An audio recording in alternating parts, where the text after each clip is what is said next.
Today we all have assembled here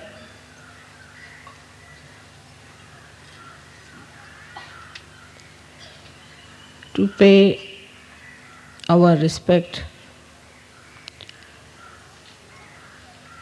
to Shri Ganesha.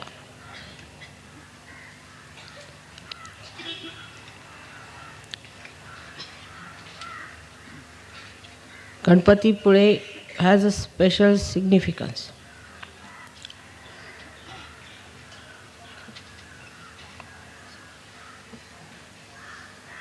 Because he is Mahaganesha. The Ganesha at Muladhara becomes Mahaganesha in the Virata, that is the brain. That means it is the seat of Shri Ganesha. That means Shri Ganesha governs. From that seat, the principle of innocence. As you know very well, it is placed at the back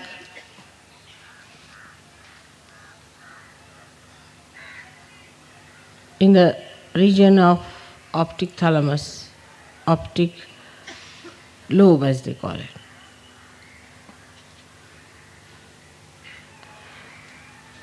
And it is the giver of innocence to the eyes.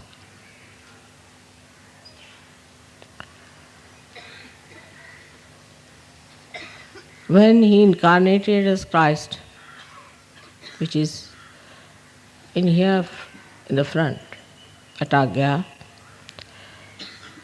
he said very clearly that thou shalt not have adulterous eyes.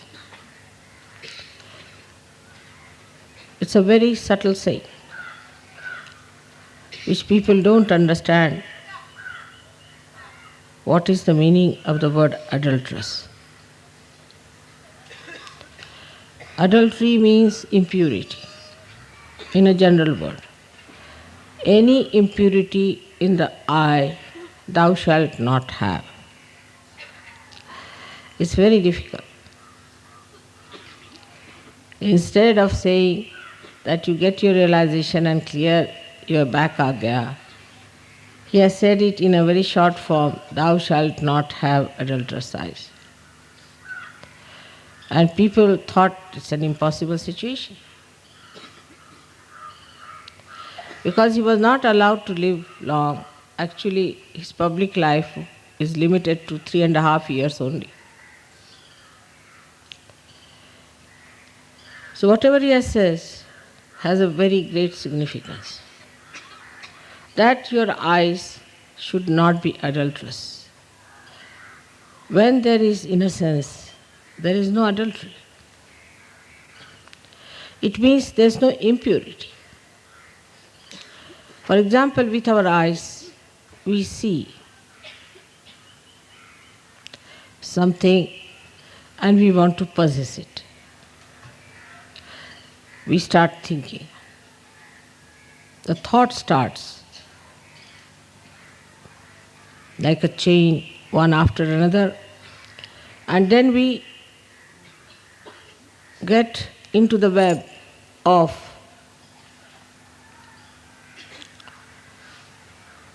horrible thoughts, and then we become slaves of those thoughts. Without even our knowledge, our eyes are turned to things which are very gross and take you downward.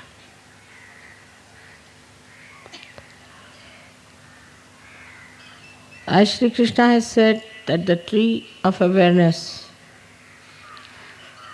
grows upside down, that the roots are in the brain and the branches grow downward. Those who have gone towards materialism have grown downward. Those who have gone towards divine have grown upwards towards the roots. The main root, as they call the tap root, the main root is, in a sense, is Shri Ganesh. And he becomes Mahaganesha in Ganapatipule. Here he is surrounded by the father principle, the guru principle of the sea, the ocean, the Indian Ocean.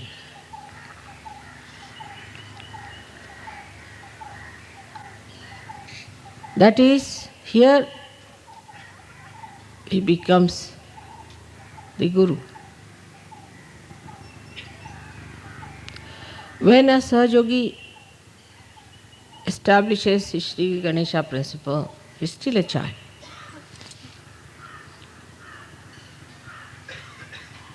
Of course, his eyes start becoming purer and purer and powerful and glistening. You must have seen when the Kundalini gives you the realization, then your eyes start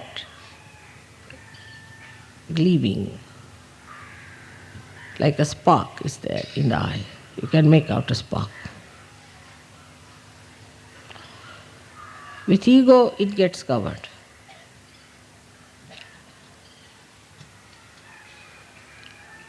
With ego,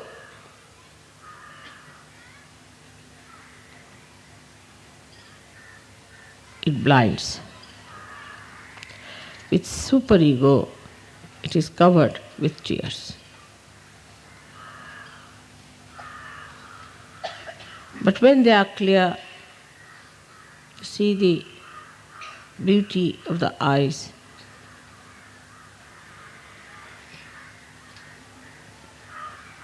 Shri Ganesha shining through your glances.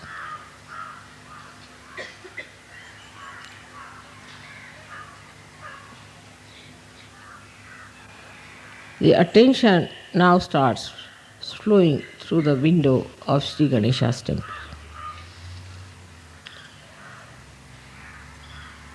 But when you mature,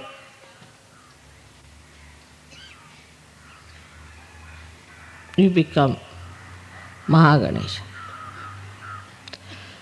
Then Mahaganesha is established in you, and you become a Sadguru. You become a divine guru. You can teach others. Even a child could be that. Even a grown-up person may be stupid. It has nothing to do with age, color, creed, or caste. It is a state to which one can reach at any time. Like we can say here we had Jnaneshwara, who at a very young age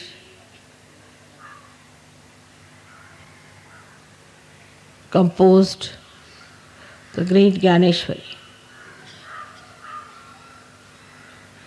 As you have seen yesterday, at the age of 12 years, Gorakhnath established his Mahaganesha.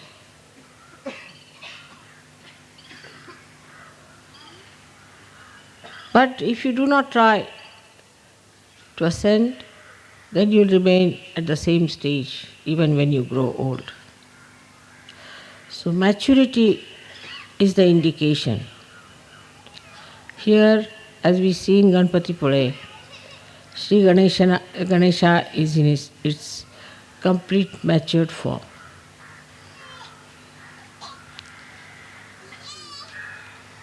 So that we develop also our Mahaganesha within ourselves. And our eyes become pure, powerful,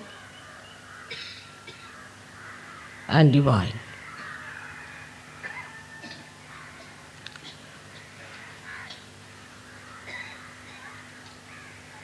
With proper working out, I'm sure we can establish